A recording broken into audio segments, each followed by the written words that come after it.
Professor Oded Lifshitz from the Department of Archaeology and Ancient Near Eastern Cultures at Tel Aviv University is inviting you to join him to a journey following those who composed the historical descriptions in the Hebrew Bible.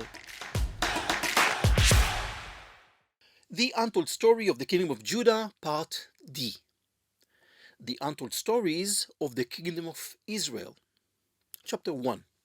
The Untold Story of how the Israelite Book of Saviors became the Deuteronomistic Book of Judges. This chapter opens the fourth part of this podcast, which deals with the untold story of the Kingdom of Israel. After the introductory chapters in Part 1, Part 2 described the untold stories about ancient Jerusalem, for which there were no written sources, but mainly information derived from memory-bearing objects, buildings, and palaces, which were known to the inhabitants of Jerusalem.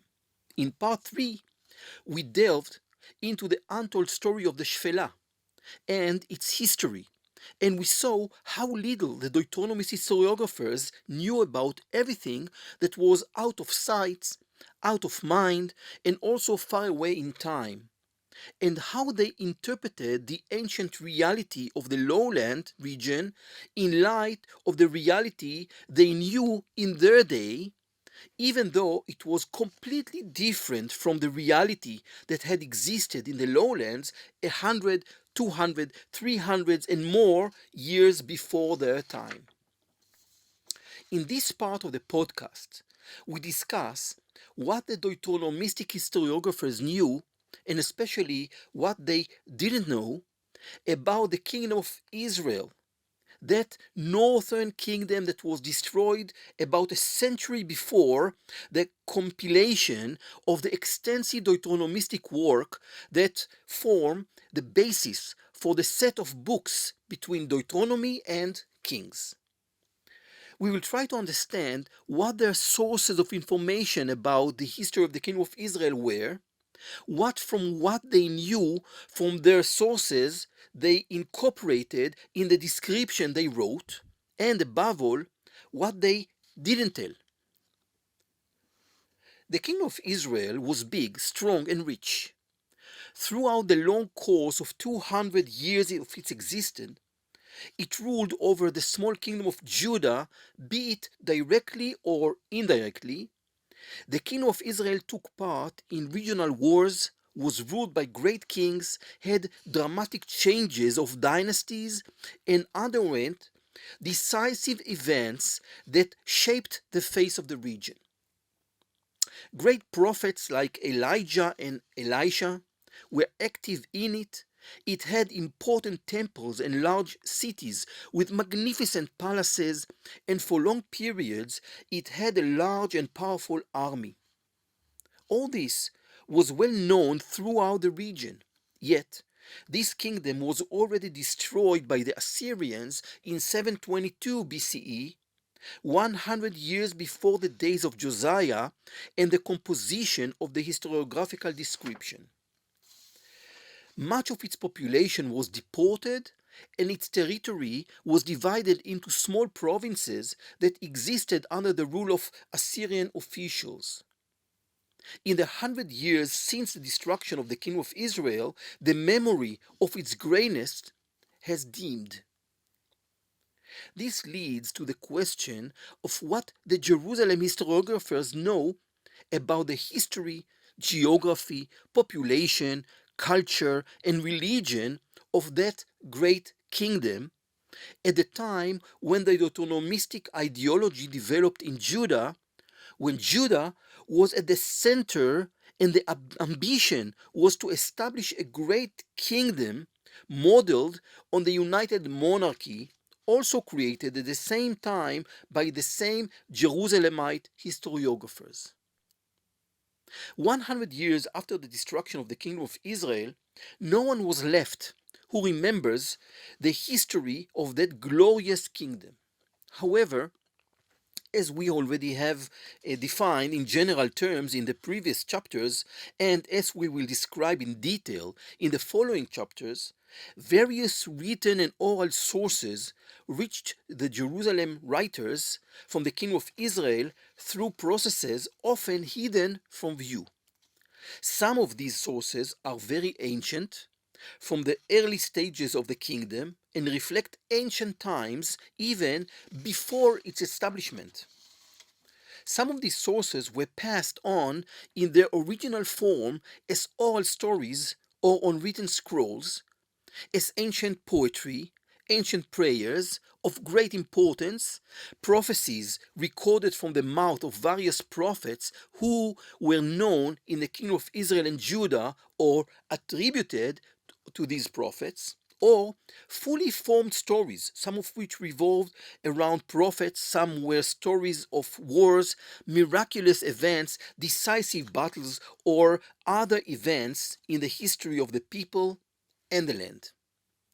These sources served as the basis for the historiographic composition on the historical kingdom of Israel, as described in the Book of Kings, as a history that also created the synchronism between the kings of Israel and Judah, as we will later discuss. Some of these sources even reached Judah after being compiled and edited, such as the Book of Saviors, which included ancient heroic stories of saviors who operated in the territories of the northern kingdom, the kingdom of Israel, even before its establishment, and whose adaptation formed the basis for the Deuteronomistic book of Judges. In this chapter, we will examine the process of Judaization of the Israelite Book of Saviors and its transformation into a Judahite Deuteronomistic book, which could be integrated into the general historiographic description. Against this background, we will examine the original information contained in this book and seek to answer the question of what the Jerusalemite historiographers knew about the ancient history of the Kingdom of Israel, about the geography of the northern kingdom and its inhabitants. What of all this did they include in their composition, and what did they exclude mainly because they didn't know? My assumption is that all the information that reached the Jerusalemite historiographers from within the ancient Israeli sources of the Book of Saviors was transferred into the new Deuteronomistic book they created on its basis, the Book of Judges. But this information was wrapped in many layers that would Judahize this book, adapt it to the perceptions and beliefs of its authors, and use it to convey the messages they wanted to convey to their generation. That is, it is not entirely an untold story, as in fact it was a story that was told, but in a completely different way. Scholars commonly assume that the opening of the book of Judges, from chapter 1 verse 1 to chapter 2 verse 5, as well as the end of the book, chapters 17 to 21, are late post-Deuteronomistic additions, while the end of the book of Joshua and the opening of the book of Judges are part of the Deuteronomistic edit of the historiographic description. This edit is intended to combine the historical sequence between these two books and subsequently also to combine the book of Judges with a continuation of the story in the book of Samuel. The link back to the book of Joshua is made through a linguistic and ideological connection that leaves no doubt about the historiographer's definition of the division between the periods on the one hand and the continuity between them on the other.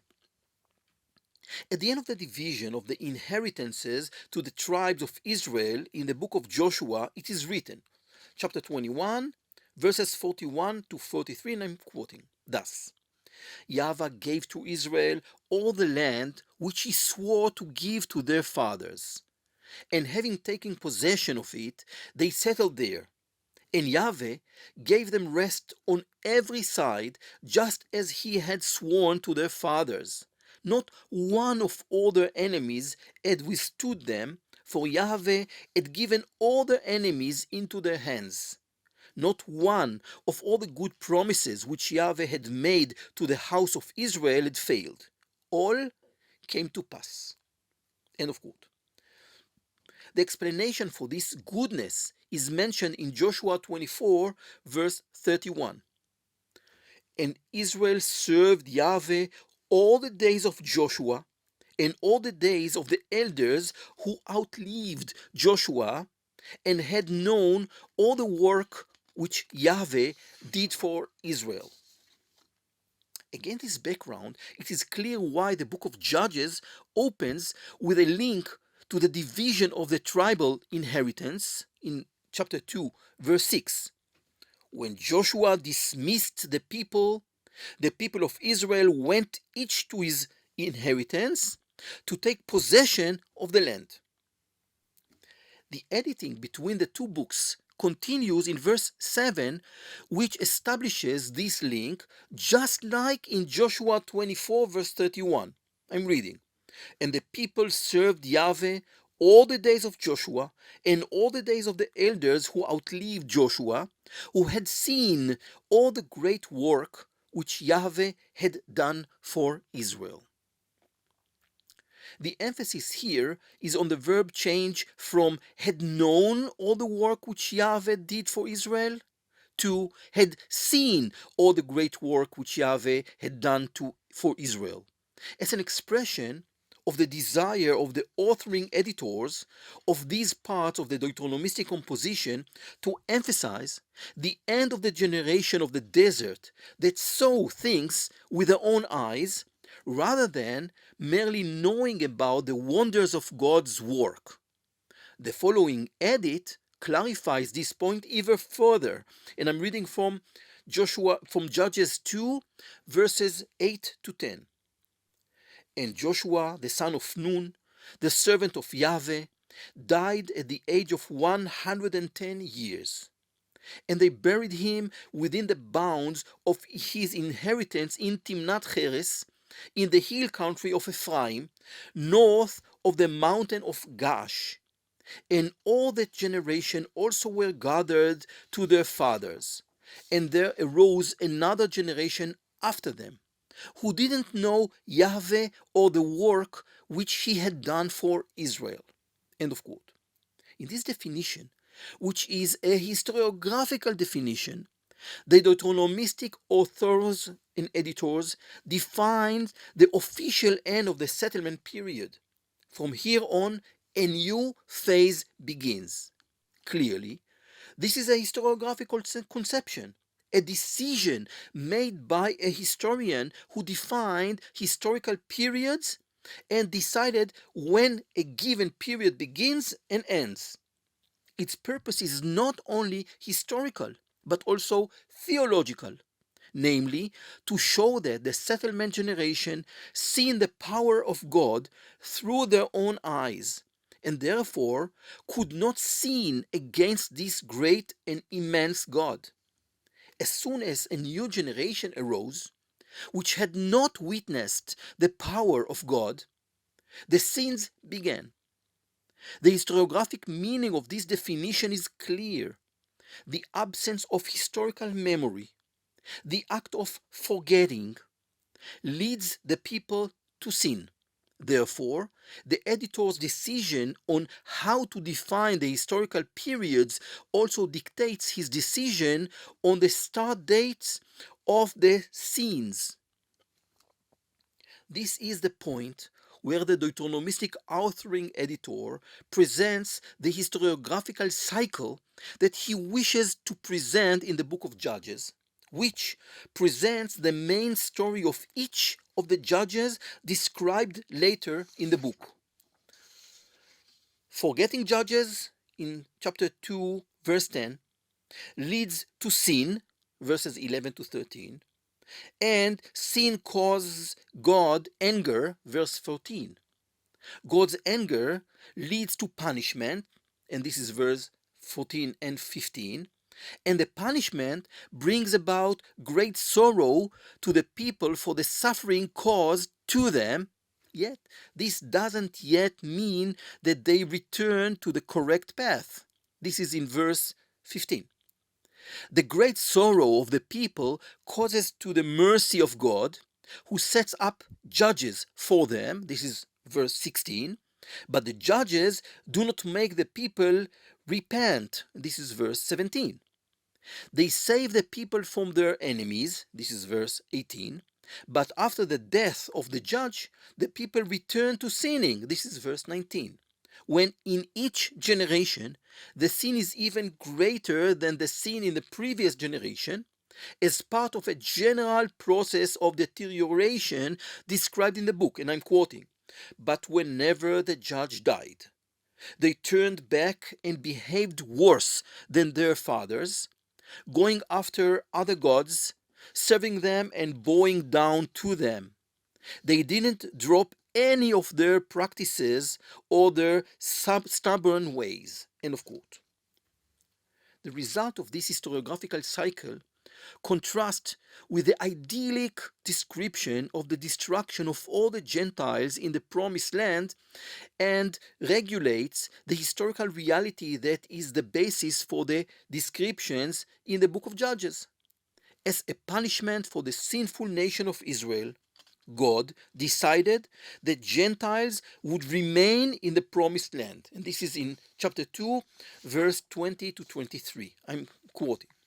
So the anger of Yahweh was kindled against Israel, and he said, because these people have transgressed my covenant, which I commanded their fathers, and have not obeyed my voice, I will not henceforth drive out before them any of the nations that Joshua left when he died, that by them I may test Israel whether they will take care to walk in the way of Yahweh as their father did or not.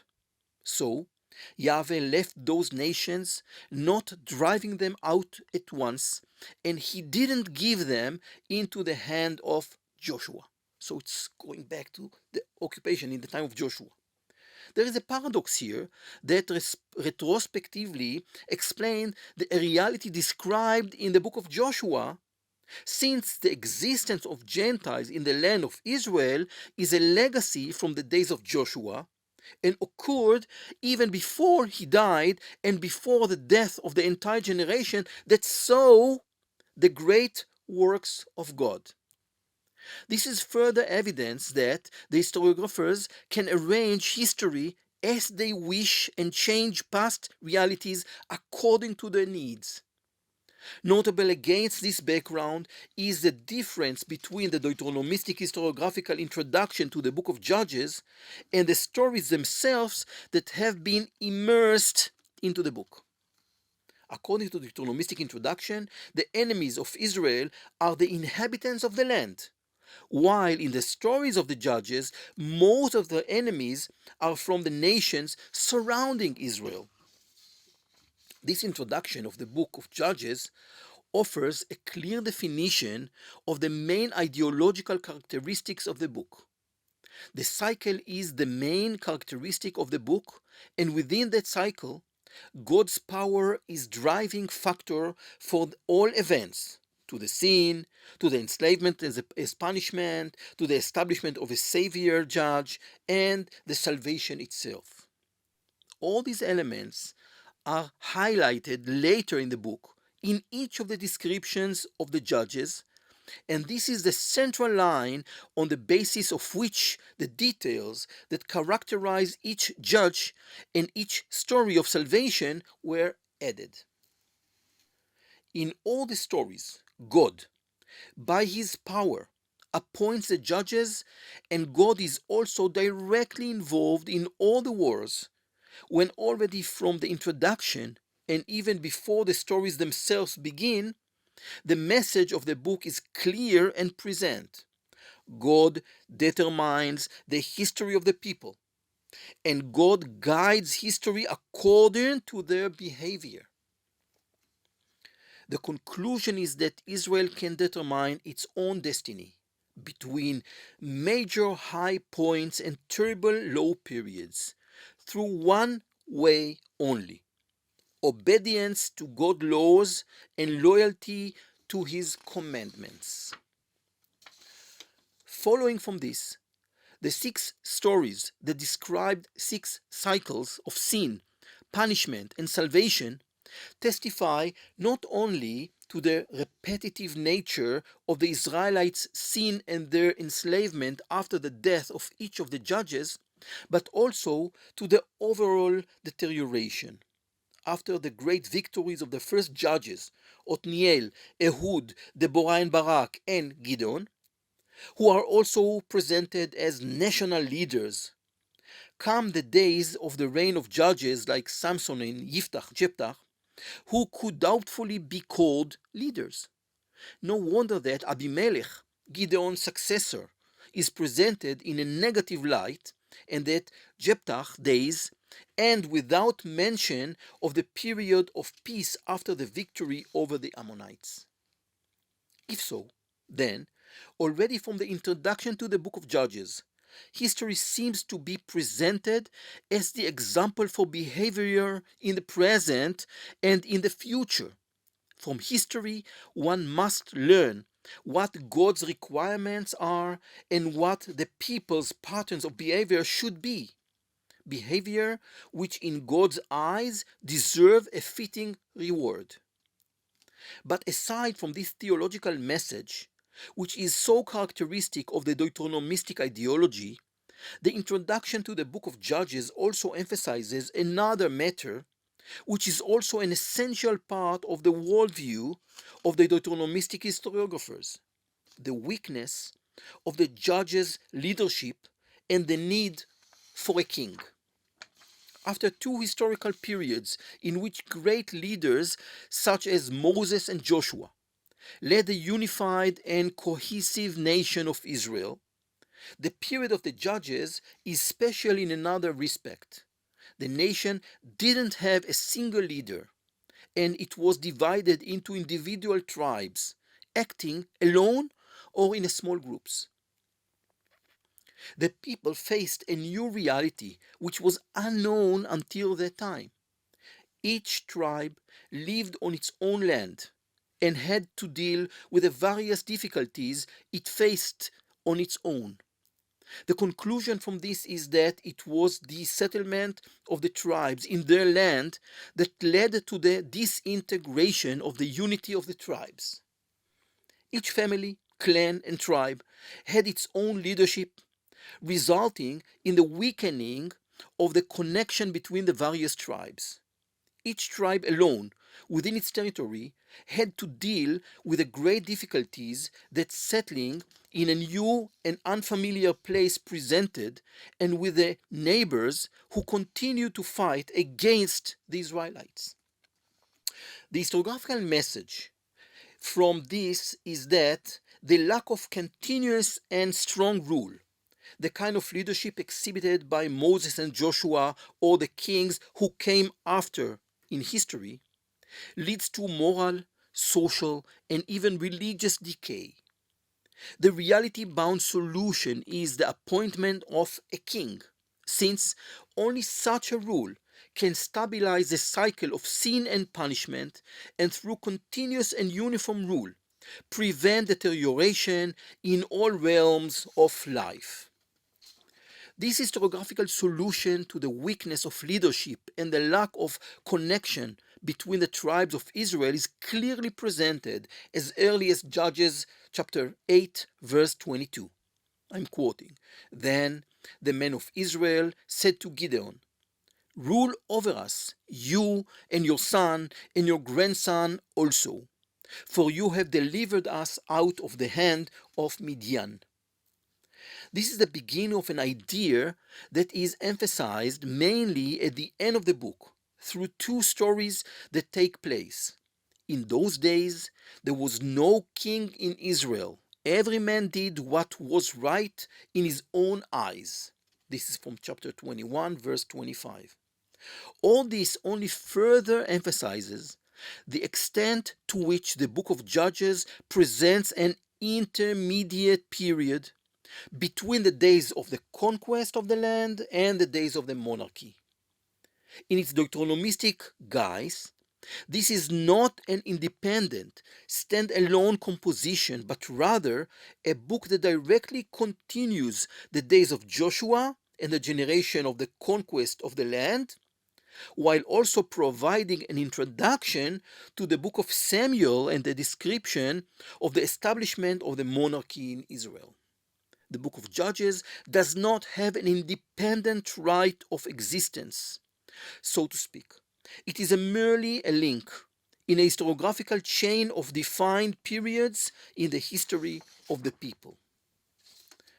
The choice of the term judge to describe the leaders of the period also indicates an informed historiographical decision that sought to distinguish this period from the ones preceding and following it.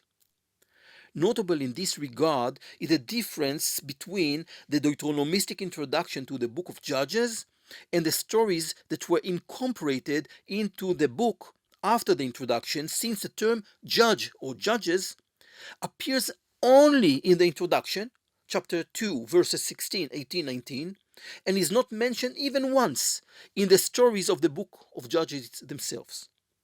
This term is also mentioned several times in Deuteronomy, as well as in some of the other Deuteronomistic passages.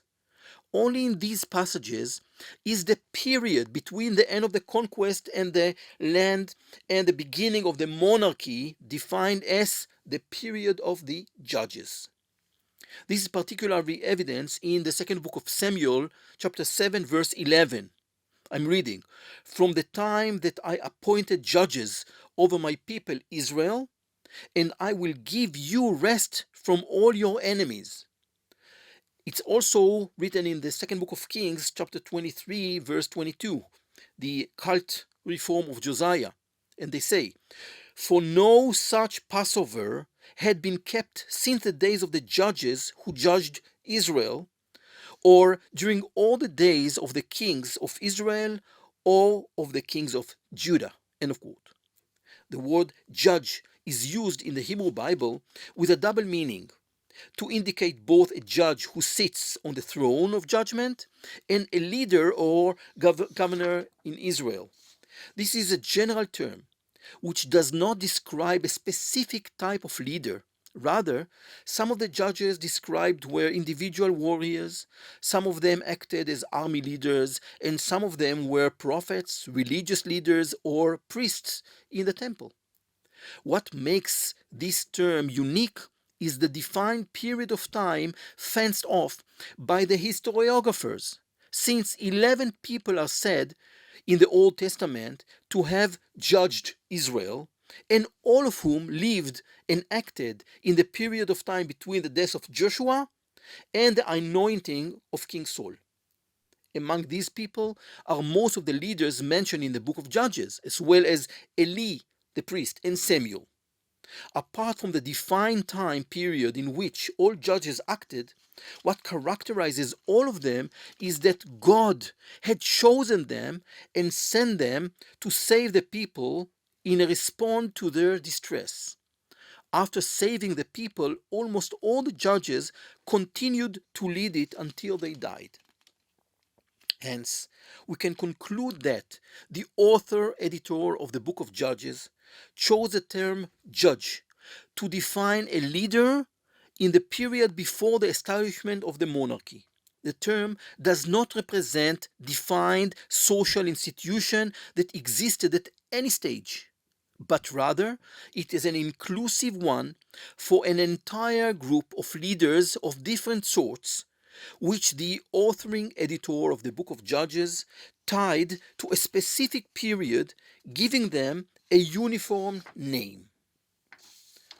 Why did the Deuteronomistic historiographer choose to define the leader that preceded the days of the monarchy as judges?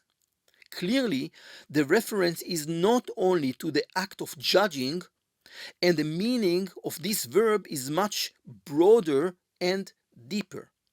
Even when the people demanded of Samuel a king, we can see it in 1 Samuel chapter 8, verse 5 to 6, it is said that they wanted a king to judge us like all the nations. And so, for example, in the second book of Kings, chapter 15, verse 5, it is said that Uzziyahu has leprosy, and his son was over the household, judging the people of the land. Meaning that the king's son received the power of government and assumed the leadership. In other words, in the Hebrew Bible, the verb judge has much broader meaning than the basic meaning of interpreting and presiding over the law, and the term is used to describe leaders who have authority by virtue of which they also deal with the law and can preside over the proceedings. This explains why the Deuteronomistic historiographer chose the title judge to indicate the leaders who ruled before the monarchy. He needed a common term that could unite very different types of leaders, a term that was not in practical use for a particular governmental role. He chose the title judge because it is a title with a general connotation of authority and rule, and therefore it is also clear why it appears only in historiographical context and explanations written by the editor, which never appear within the original stories of the book of Judges themselves. We might thus assume that the judges themselves didn't know they are judges. Rather, they received this title retrospectively during the editing of the stories and the transformation of the book into a document with a Deuteronomistic identity and message. This is a historiographical title that created a historiographical period between the days of Moses and Joshua and the period of the monarchy. Indeed, close examination of the introduction and the editing of the Book of Judges indicates that it is a Deuteronomistic composition, part of the set of books compiled on the history of Israel and Judah, designed in accordance with the ideology of the Deuteronomist to describe the period of time between the conquest of the land and the beginning of the monarchy. The editor compiled the stories in the current sequence according to the editorial logic, which we'll discuss later, wrote the programmatic introduction, and wrote the uniform Deuteronomistic editorial framework for all the stories, which were intended to form cohesion between the independent and individual stories and make them into a single sequence. The Deuteronomistic conceptual signature is evident in all the additions written into the text and directs the general sequence of the book. All include the demand for absolute loyalty to the God of Israel and the uncompromising struggle against foreign cult. Yet, also in terms of the editorial characteristics, the book utilizes the same technique of integrating the conceptual message at the key points in the story, mainly during points of transition in leadership. Omitting the parts that, according to the accepted assumption previously discussed, are post-Deuteronomistic additions, namely the opening to the book of Judges, 1 verse 1 to 2 verse 5, and the ending of the book, chapters 17 to 21, we are left with 15 of the 21 chapters of the book. These chapters include an introduction, this is chapter 2 verse 6 to chapter 3 verse 6, which in itself is also complex and uneven, and about 13 chapters in which the stories of the judges are presented. These include the so-called major judges, about whom there are relatively long stories in the fixed pattern built by the editor, and those called the minor judges, about whom there are only short writings. This raises the question, of course, what were the sources of the book, and where did these stories about the major and minor judges come from?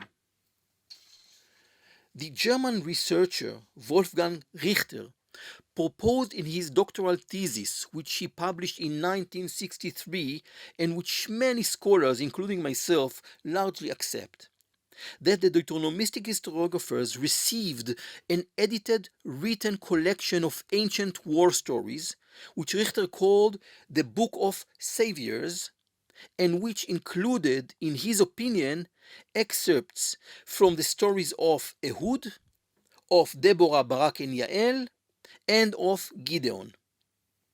In his study on the adaptation of the Book of Saviors in the Deuteronomistic composition, Richter claimed that at a later stage the book was expanded with more stories added to it, and at this stage the wars of the Saviors came the wars of God. This is the book that came into the hands of the Deuteronomists, who incorporated it into their comprehensive composition, added the Deuteronomistic additions, and edited it thoroughly. The Deuteronomistic composition was further edited in later, post-Deuteronomistic stages, when the opening, chapter 1 verse 1 to chapter 2 verse 5, the appendices in chapters 17 to 21, and other chapters such as the story of Samson were added. What was the origin of the stories before they were consolidated in the Book of Saviors? Were these local stories that described local struggles between population later identified as Israelites and others? If so, perhaps this is the explanation for the folk stories with many similar motifs, such as, for example, the story of Ehud, son of Gera, which can be read as a story about a local hero who murdered the Moabite leader who took over the area where his tribe lived. This detailed story emphasizes popular motifs, detailing the creation of the sword, the way it was hidden, the way Ehud stuck it in the stomach of the Moabite king Eglon, the mockery of Eglon's fatness and his assistants who lingered while Ehud fled, etc. In these sections of the story, there is neither mention of Israel nor reference to God. This is a folk tale about a heroic deed of a local hero, and one can only imagine how it was told among the Benjaminite and handed down from generation to generation. The story, the main part of which is found in Judges 3 verses 16 to 26, was incorporated into Richter's Book of Saviors, and as part of the book's editing process, the assassination of Eglon by Ehud became a holy war, and informative material was added to the description, including the identity of the enemies and the location, as well as the identity of Ehud as the leader of the Israelites. During this edit, Eglon became Eglon, king of Moab, and according to verse 13, he was not just some local tribal leader, but also had gathered to himself the Ammonites and the Amalekites and went and defeated Israel, and they took possession of the city of palms.